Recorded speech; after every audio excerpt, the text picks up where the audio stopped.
remember this very carefully because I've mixed up their names before. All three quite prominent South Indian comedians. I'm just making you guys seem really famous, which we're really lucky to have in Singapore. So I'm going to start this off serious, guys. So we're going to go straight into this.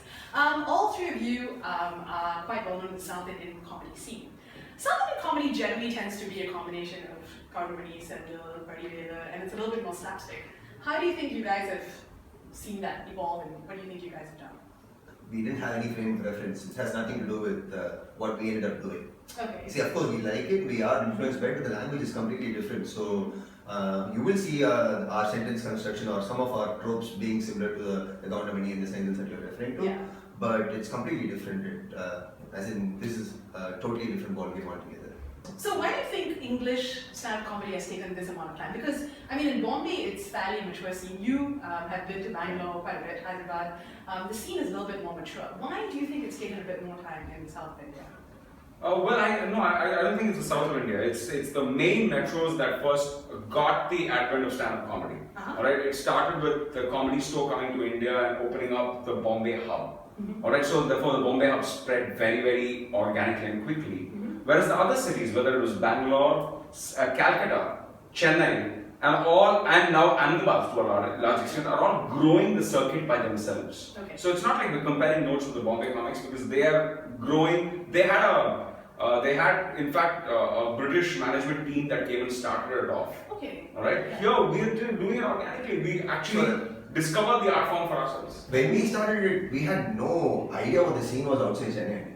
We had no idea. Okay. As in, it was not a case of, hey, the scene is developing in these metros, let's do something. Yeah. It's just a case of, I think the city can also accommodate something like this. Okay. There were English plays, why not some English monologues? In fact, not even standard, that's how it started. We started, each one of us did 30 minutes each. Wow. 90 minutes show in a pub filled with 20 people in Chennai, that's a huge deal. Yeah. 30 minutes of blah, blah, blah, blah, blah. So that's Was all it it everything that was. you couldn't speak at home, you just went there, you just like... Yeah, it was literally emotional venting. It was that, and that worked in a very interesting way because people were like, "This is exactly what I'm thinking as well. What I'm feeling as well." And then somebody's in front of a mic and saying it. It's very therapeutic for an audience that's under. Taking up from what you said, Karthik, earlier, which is you find that comedy is used as a way to raise awareness about social issues. Unlike Karthik's comedy, which does incorporate a lot of those social issues, you guys, your comedy is a little bit more narrative, it's a little bit more personal. Crappy living. Of no social worth and meaning. Okay, over to you guys. Unlike Karthik, we have a life. We like to talk about our lives and not other people's lives, you see. But then from what you shared in life, it's quite sad. That's okay, man. It's okay. People are laughing. People are laughing and making You're money. like love failure, The day it's closed, the comedy will come to an end. But I also believe I'm doing social commentary. Yeah. Just that the issues I'm raising might not seem that important to the people. No, I mean, issues that taken are that of 28 years old. also, unless I'm a 28-year-old who just went and subscribed to ARP, my issues will be different. You know? Yes. Unless I joined Arvind Kejriwal, right now I have not joined him. So, my point being, I'm talking about arranged marriage because that is an issue, man. That is definitely a social issue. Yeah. There is this notion that Chennai is the conservative capital of India. Is this true? Definitely. What are you looking at? When we started doing a pub and all, you used to ask how many people came. 8 people. No, definitely. As in the sense, we don't have that every week go out and have a drink, that type of thing in Chennai at all. It's like go out, have a cup of sambar. It's going to take a while, and I don't see it changing also. Hard Cafe does not serve alcohol in Chennai. Whether it has anything to do with the technicality or the legal thing or not, it's also very Chennai thing to do. Okay. Whether we like it or not. So Yeah, and therefore, actually, the more conservative a place may be, all right, there's a lot of restrictions and rules and regulations, right?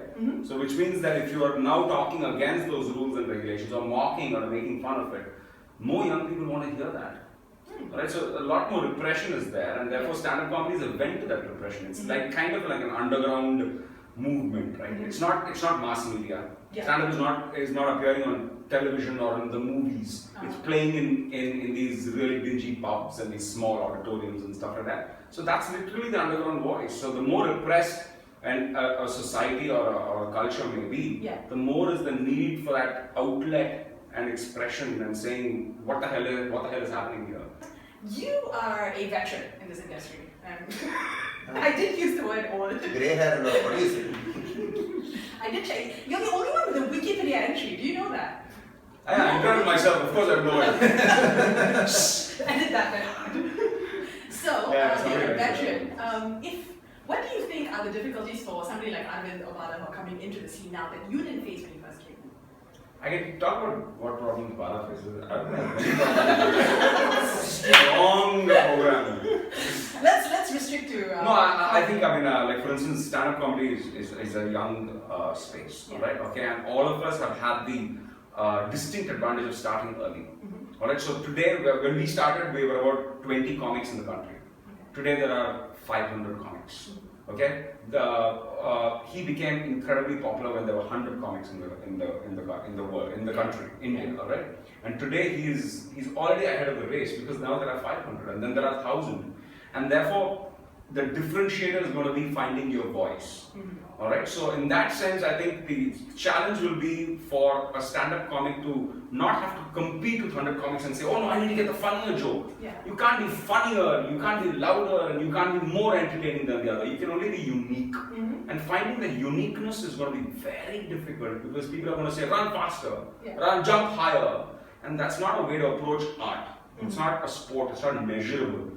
It's a very unquantifiable way in which you identify with the audience. I'll extend that argument. Along with all the problems you have in life? No.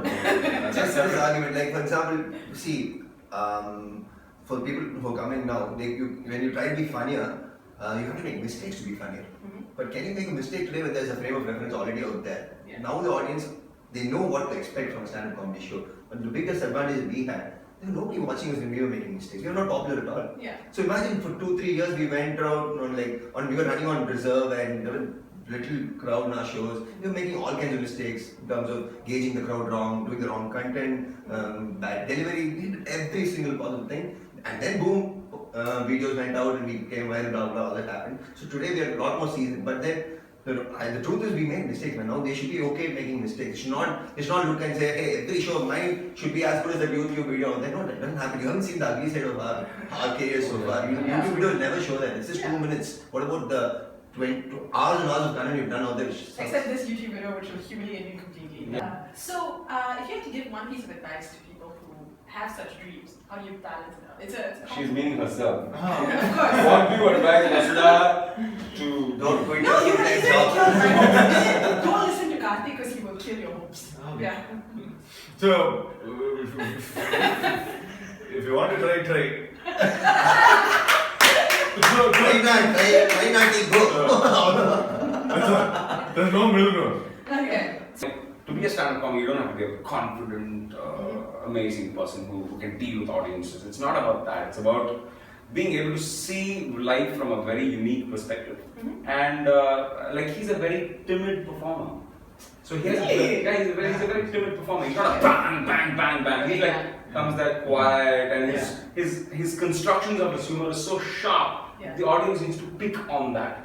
They're not going to get the show thrown to them. They have to tune into it. So there are different energies and different personalities. You don't have to be that confident, cocky, I'm going to say jokes in front of an audience kind of a person to be a stand-up comic. You just have to be an emotional artist with a voice. It's very deep. And be funny. Be funny.